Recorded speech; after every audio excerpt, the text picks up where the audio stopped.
Hey everybody, welcome back to my channel. My name is Alicia and thank you so much for being here. Happy June 2024. Okay, in this reading vlog, we are reading, it's either a psychological thriller or a domestic thriller. We'll see whatever I title the video.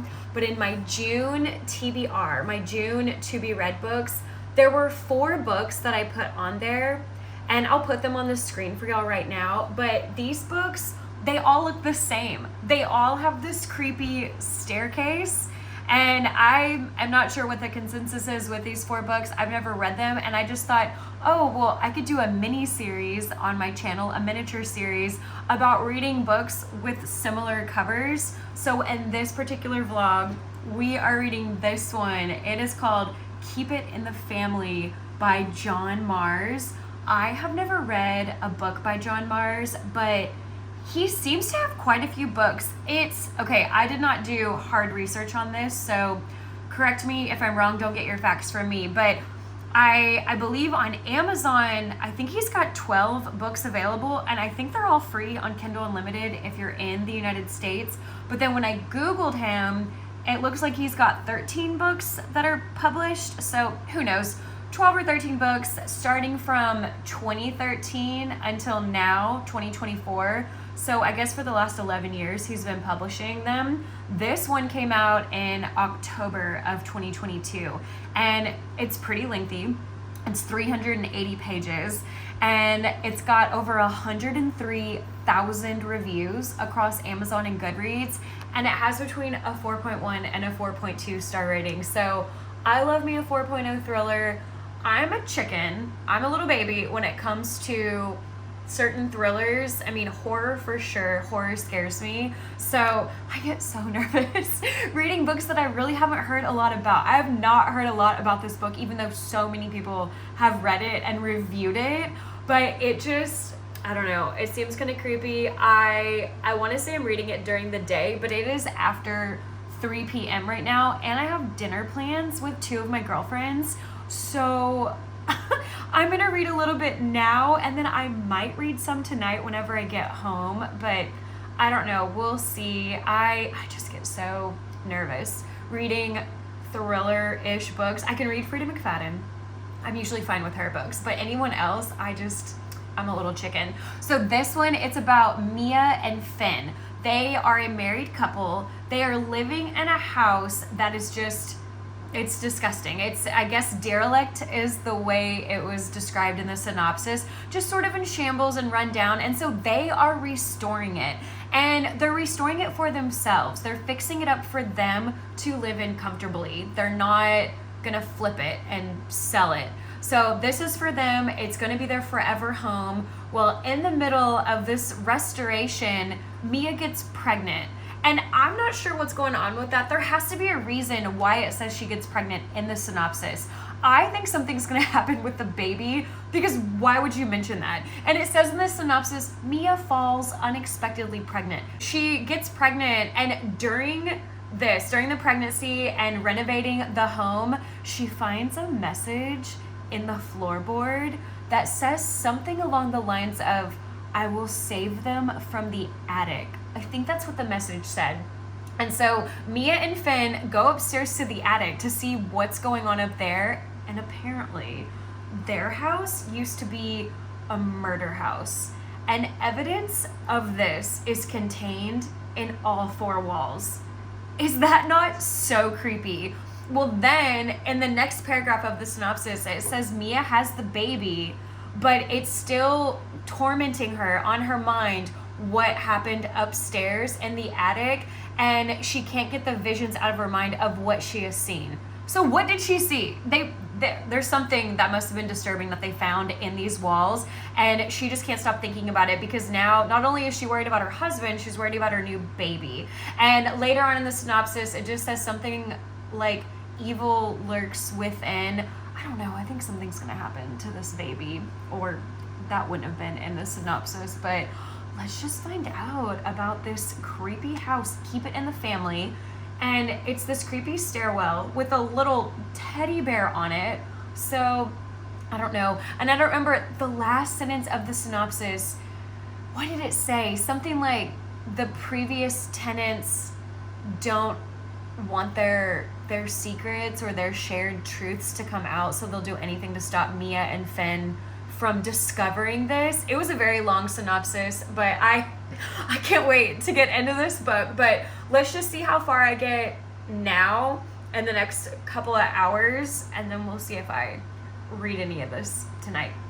I read the prologue, and it was titled 39 Years Earlier, and I can't read stuff like that. It wasn't even extremely graphic because I just can't do any sort of body horror or mutilation.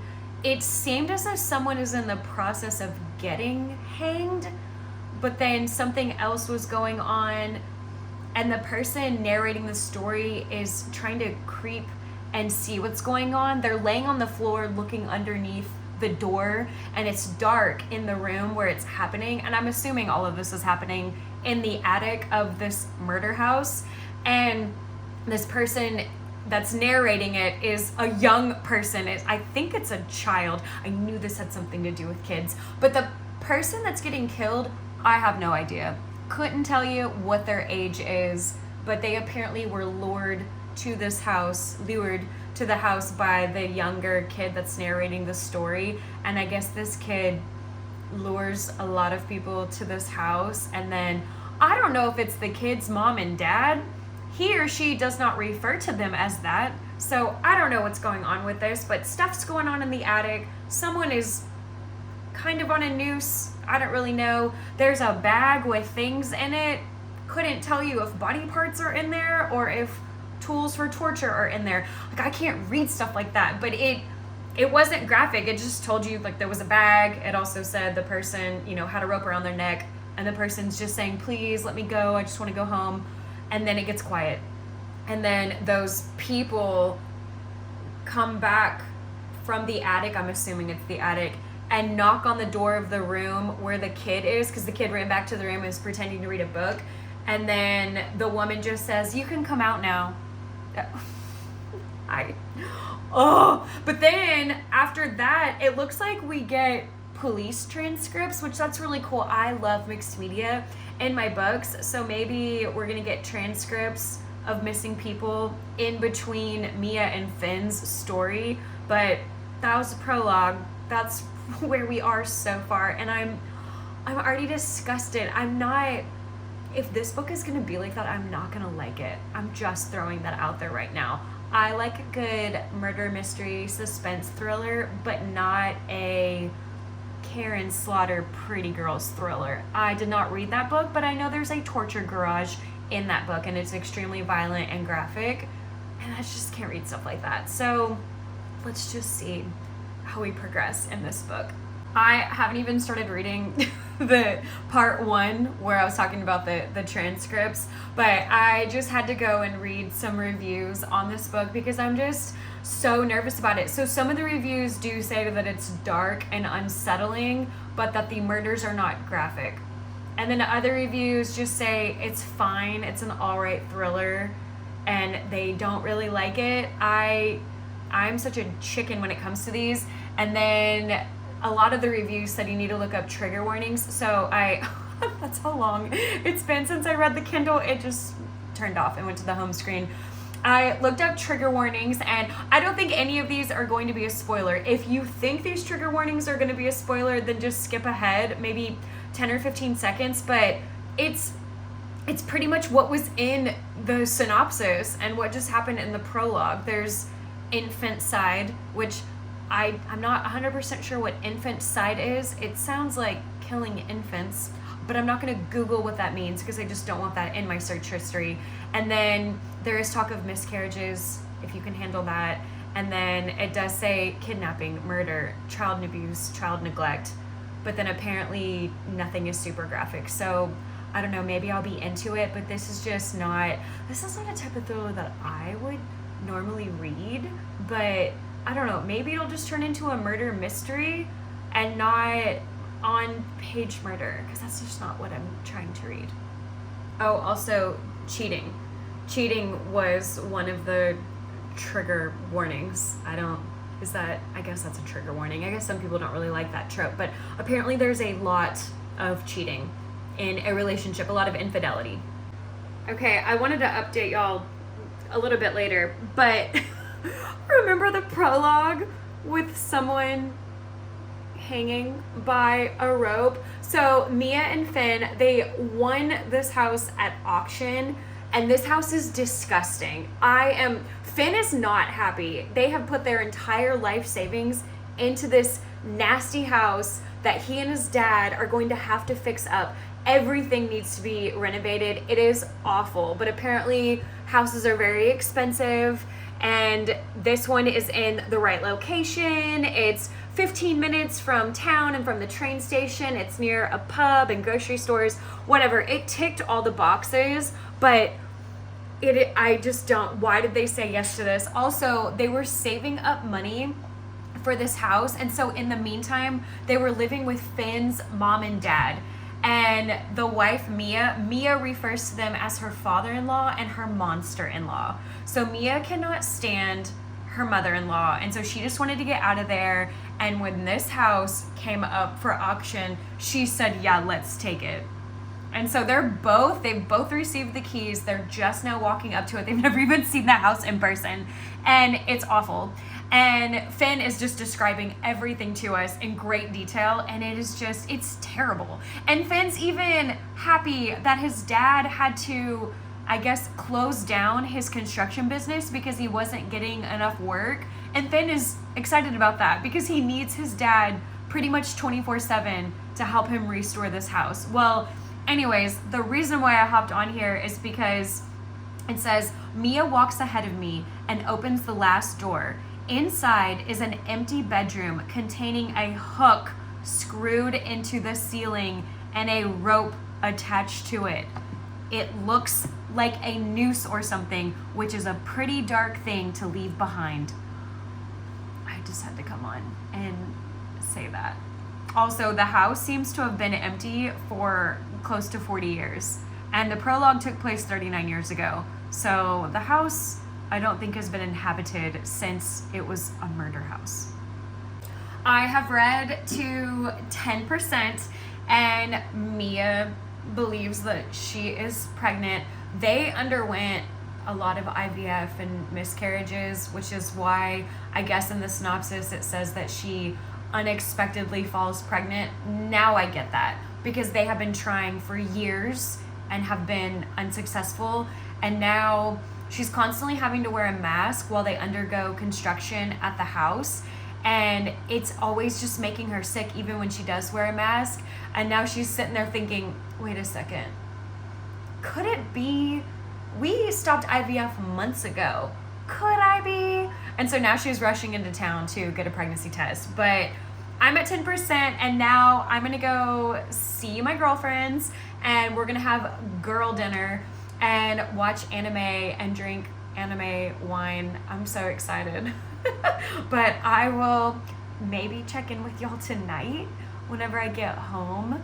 I don't know. Right now, it hasn't been creepy. It's just them restoring the house, and it is awful. And then there was one chapter, we don't know whose perspective it was from, but they were lurking behind a tree, and they hadn't been in that house in decades, but they knew what went down in that house. So I don't know. And that's the other thing. We're getting points of view from Mia and Finn, but we also got a POV from Dave, from Finn's dad. And then I don't think we've had one from Debbie. I don't think we've had one from the monster-in-law. She is pretty terrible. I'm not a fan of her. She even made a comment to Mia and Finn. I mean, she said it to Mia, but the house that they purchased, and when I say they won it at auction, meaning they outbid everybody else. So they're still paying for it. It's not a free house. But since they've been struggling to conceive, this house is a 5 or 6 bedroom home. I think it's a 5-bedroom home. And Debbie looks at Mia and says, oh, it's such a shame you're not going to be able to fill all the rooms. Oh my God, I would have punched her. Okay, I'm going to go and play, and then we'll see if I come back tonight. Bye. All right, outfit check.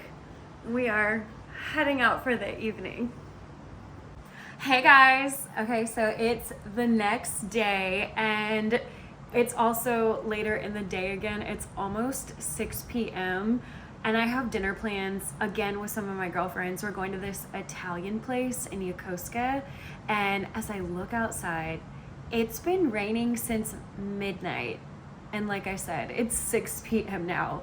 It has been such a dreary day, and I've just cleaned the apartment. I had something to eat, and then I just started reading this book. I just don't know how I feel about this book, but a few updates as I've been reading. So Mia is pregnant. She's officially pregnant. She's 14 weeks, I believe is what it said. She tells Finn at the hardware store while they're picking out tiles, and she's so upset because even though they had all of these failed attempts at pregnancies, that's how I'll word it, she just thinks that this is really bad timing because they are renovating this house. And y'all, I didn't tell you, while they're renovating this house, it's not livable. You cannot stay in this house. So they are still living with Finn's parents, and they had been living with them before they got this house, and now they're still there. So she's freaking out, just saying that this isn't the right time, but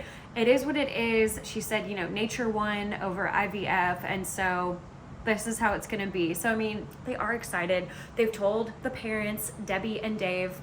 Also, I think I told y'all yesterday that we had gotten points of view. I feel like most of the book is from Mia and Finn's point of view, but then we've gotten a point of view from Dave, from Finn's dad, and then we've gotten a point of view from somebody. The chapter's blank. We don't know who, or the chapter heading is blank. We don't know who we're getting a point of view from for that. And then we get transcripts, which those are cool to read about. But we did finally get a chapter from Debbie's point of view, the monster-in-law. And I don't know, I feel like she was trying to save face to the reader, and I just don't care for her. I'm not a fan of her. But Debbie did tell us something. She thinks her husband, I mean, she didn't say the word alcoholic, but I feel as though Dave is an alcoholic. He is drinking so much all the time. I mean, not just at night, during the day, he's also drinking. And then one of the transcripts that we got, it was from just a random passersby. She was driving down the street talking about the couple that was renovating the house, and she saw an ambulance go by, and then she saw someone being brought out on a stretcher from that house, and they were mangled and bloody, and they were still alive though, but she couldn't even tell if they were a man or a woman. So that's disgusting. That is so gross. But that is my update so far. I'm gonna read a little bit more before I head out for dinner, and then just like last night, I don't know if I'm gonna read tonight because this book it's creepy, but also I just don't know how I feel about it because I feel like I know where it's going already. I felt that way yesterday when I first started. I mean, within the first 10% of the book, I felt that way, but I don't know. Let's just see. Let's see. I just have to read this to you. On the rare occasion that I'm required to break into a property, I remain still and silent as a statue upon entering, as the house talks to me. I'm sorry, what? On the rare occasion that you're required to break into a property? Who are you? This is another chapter from We Don't Know Who. The heading is blank, but on the rare occasion I'm required to break into a property, I remain still and silent as a statue upon entering, as the house talks to me. Okay, psycho. I don't know how many parts there are to this book, but I'm only 16% in. I don't think that that's very far in the book, but we've reached part 2. And part 2 starts with 1 year earlier. But at the end of part 1, Finn and Mia and Dave and Debbie find some things in the attic. Oh my gosh, that was cool to read about. God, I want to say so much, but I can't. But all right, so now we're on part 2, but now we've gone back in time to 1 year earlier. Okay, I'm going to dinner. We're gonna get Italian food. So I'm just saying goodbye to the cats, but we will see. You like my pink rain boots? we'll see if I read some more whenever I get home. But the book did get good. It's still creepy. And also I just think I know where it's going. But I'll see y'all maybe in a couple more hours. Maybe not tomorrow. Maybe I'll read some more whenever I get home. Hello, I'm back from dinner, and I've been back a while. When I had last talked to y'all, I was at 16%, and now I'm at 36%. So, I mean, I've only read 20% more. It's just, it has been a while since I've been home. My Kindle says it's 1:30 in the morning. And I should probably get ready for bed. And I've got plans tomorrow. We're going to Enoshima Island, I think, here in Japan. Something. I'm not sure how to pronounce it. Okay, this book, okay, so I feel like I know where it's going. I feel like I know too much. I don't even want to say because I don't want to give anything away. But I did read in a lot of Amazon reviews that this book was really predictable. So, yeah, I predicted it pretty quickly within the first 10%, like I said. But I don't know. Some of it's very interesting, though. I know with Mia, she's given birth. They have their son. And I think everyone around her thinks she's struggling with postpartum depression, which is what I thought. But also, I think she's just traumatized because she can't get the visions out of her mind of what she saw when she was looking in the attic. I mean, I wouldn't be able to get that out of my mind. And then on top of that, these remains that were found in the attic, I don't want to say too much. Some of the people have been identified, and Mia she's just obsessed with Googling everything and getting all of this information.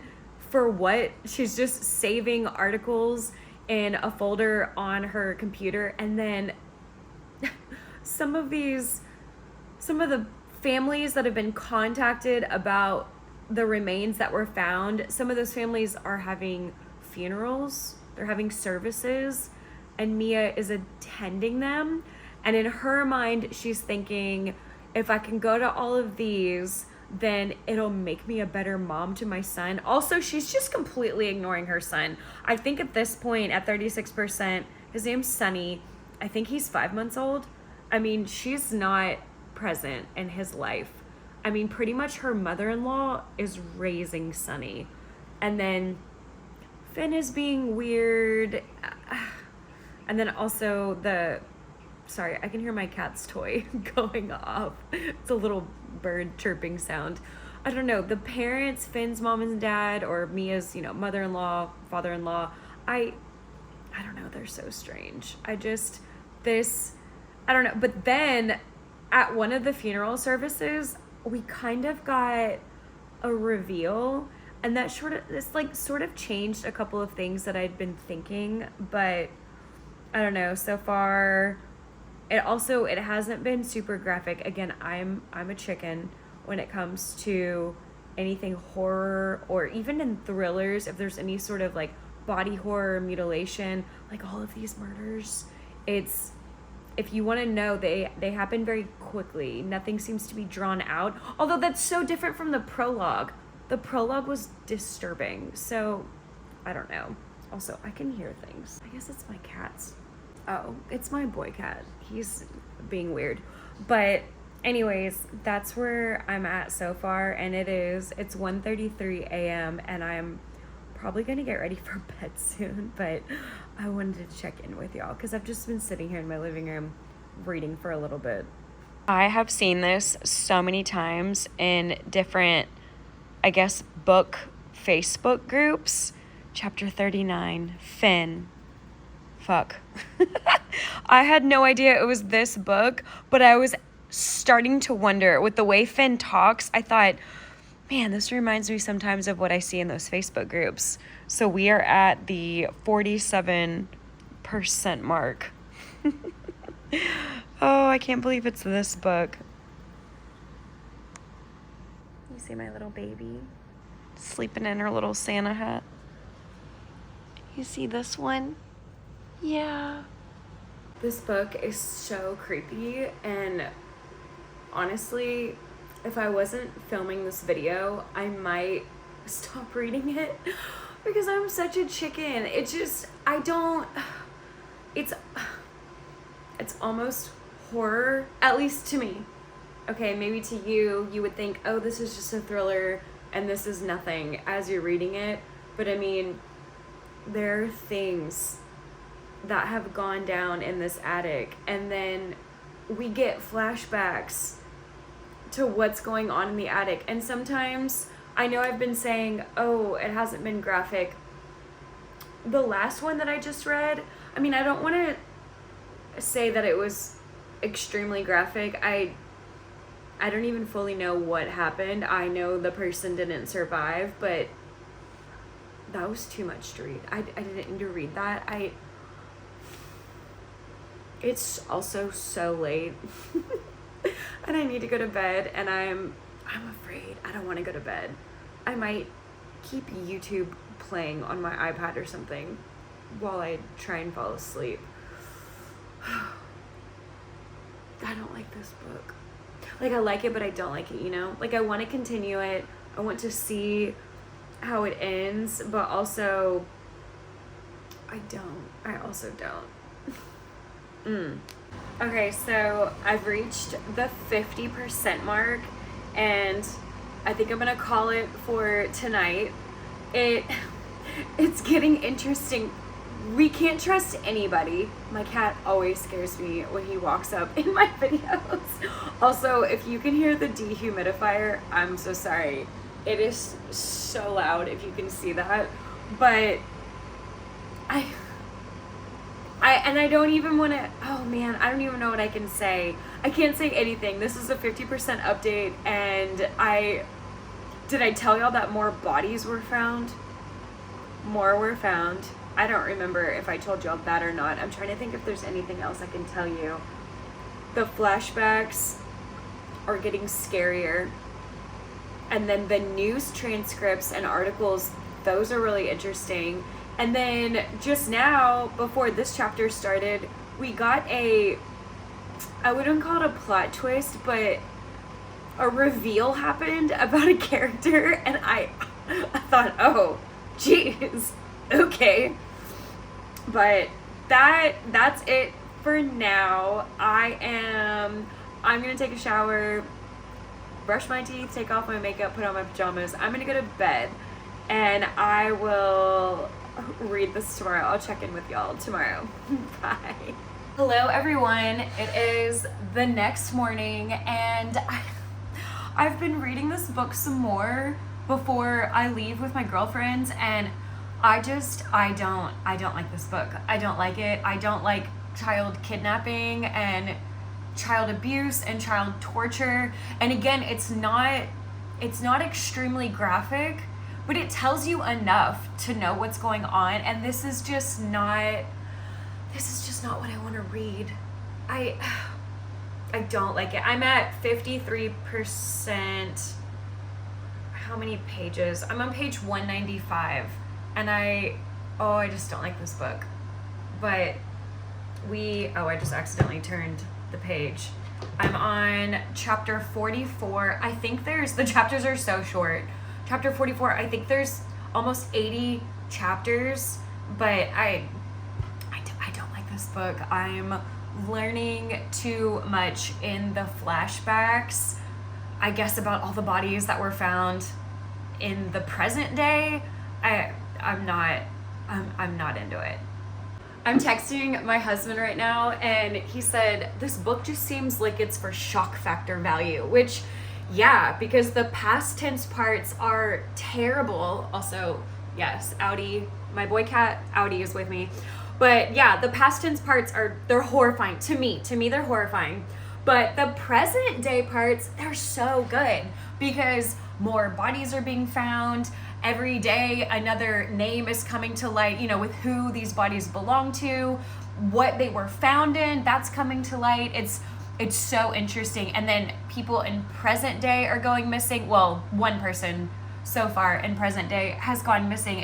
Present day is really good, but yeah, past tense, I cannot stand. And once again, 39 years earlier, chapter 47, I'm 56% in. One of my girlfriends has just picked up our friend, and now both of them are headed my way. So I'm probably only going to be able to read for maybe 20 more minutes, and then I'll have to go. But it said on my Kindle that I have close to 3 hours left, maybe 3 hours and 20 minutes left to finish this book. I mean, I'm reading it pretty quickly when I do read it, but I take a lot of breaks because this is just not my type of thriller. It's just not what I like. But anyways, that's where we're at so far. I just wanted to fill you in because I am leaving soon. Why do people do this? I said this in another video. What was I reading? Just Another Missing Person. I said it in that vlog, and I'll say it again here. When people come across evidence, why do they touch it? Why do they move it? Why don't they just call the police? I just don't understand. Or also, get out of there. Take your photos, have proof on your phone, and run away and then call the police. Oh my gosh, I feel like I'm getting heated. This keeps happening in so many books that I read, and I mean, and I know it happens in real life, but why do authors write this? It makes me so mad. Who touches evidence? Who gets their fingerprints and their DNA on missing pieces to a story that needs to be solved? Whatever. My friends are on their way. They have texted me. My girlfriends are headed over. I'm at 58%. This might be my last check-in for today. Maybe I'll read tonight. I don't know. I, again, love the present day, hate the past tense, but why? Why are people touching evidence? Why are authors writing this? It drives me bananas. Are people that dumb? But then again, in real life, this does happen. And it's mind-boggling why someone would do that. If you have been snooping because you're trying to solve a crime, because you think you're Mrs. Detective over here, and you find an address to this abandoned warehouse, building, whatever, why would you go there by yourself and not tell anyone? I just don't, people can be so dumb sometimes, but this is my last check-in, possibly for today. My friends are about to pull up, so I will... This person is so dumb. Why would you do that? Anyways, outfit check, going to Enoshima Island. Okay, make smart choices, and I'll be back later. We're in a cave right now. Me and Miss Jamie. My best friend that's our age, but she's Miss Jamie. Come follow us. Come follow us. Follow us. Do you like our turtle and goddess? Can we stand up a little? Did y'all hear my cat meow? Okay, it's the next day, and I didn't read any last night after we got back from Enoshima Island. We were there all day. They picked me up around 11 a.m. and I got home, I think it was 8:47 p.m. It was right before 9 p.m. I was gone all day. And I'm just reading a little bit this morning because I'm about to leave and go to the beach with my neighbors, with the girls that I always talk about, the 9-year-old and the 7-year-old. So I'm at 60%, and it's gotten interesting. There's so much more than we thought, and now I'm trying to figure out if who I thought was a villain is a villain. I don't know. I don't want to say a whole lot, but yeah, it got really interesting. I'm at the moment not scared because this book has just been terrifying me. But Audi is in here with me, and I really am about to leave, so I might read a couple more pages and then I gotta walk out the door. It's 10:18 a.m. and I think we want to get to the beach by 11 a.m. so I need to go to my neighbor's house and meet them. Okay, I really am about to walk out my door. Why is it that when people get caught they always say the same things? It says, I need you to know that I am sorry for everything that's happened. And then, I've done many things I'm not proud of. Rolling my eyes. Okay, I'm at 61% and I am leaving now. And I'm tempted to bring my Kindle to the beach, but I almost think it's going to be too hot. Plus, I'm going to be with the girls, so I don't think there'll be a whole lot of time to just lay out and lounge and read my Kindle, because I need to look after them, and I highly doubt they're going to want to lay out right next to me while I read my Kindle, just because they're 9 and 7. But I will check back in with y'all maybe whenever I get back. Hello, I am back from the beach. I believe when I was talking to y'all this morning, it was 10:15, 10:30. It was in the 10 region, and it is about 5:15 p.m. now, but I am home for the evening, and we're going to finish this book. I guess I'll turn it around. Do you want to see the back of my Kindle case? Well, we are going to finish Keep It in the Family. I've reached the 70% mark, and pretty much from the time that I last checked in about 45 minutes ago, because it's 6 p.m. now, in between that time, it's like the book ended. Everything was discovered, everything was put to rest, police report, it was closed, case closed. Like, they figured everything out. And so I just keep thinking, where are we going?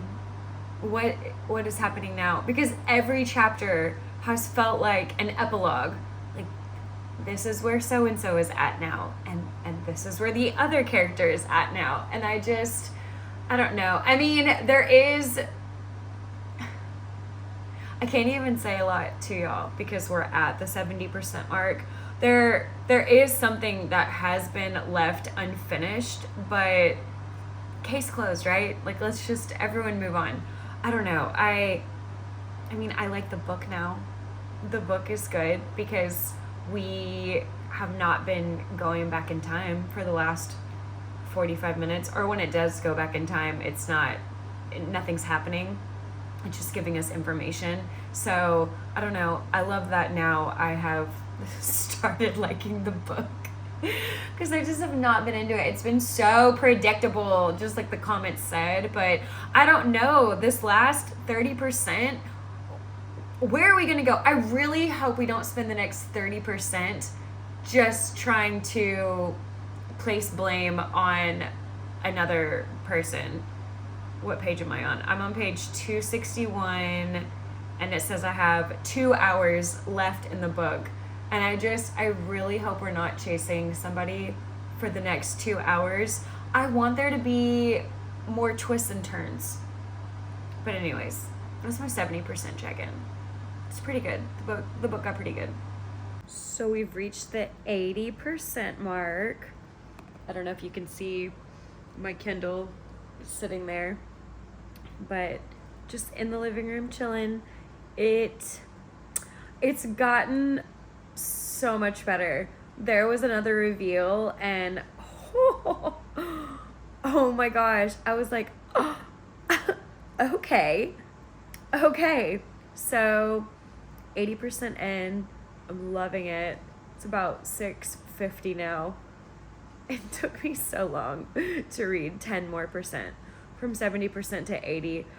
I'm getting so tired, but oh my gosh, the book's getting better. Yeah, that was a big one that we found out.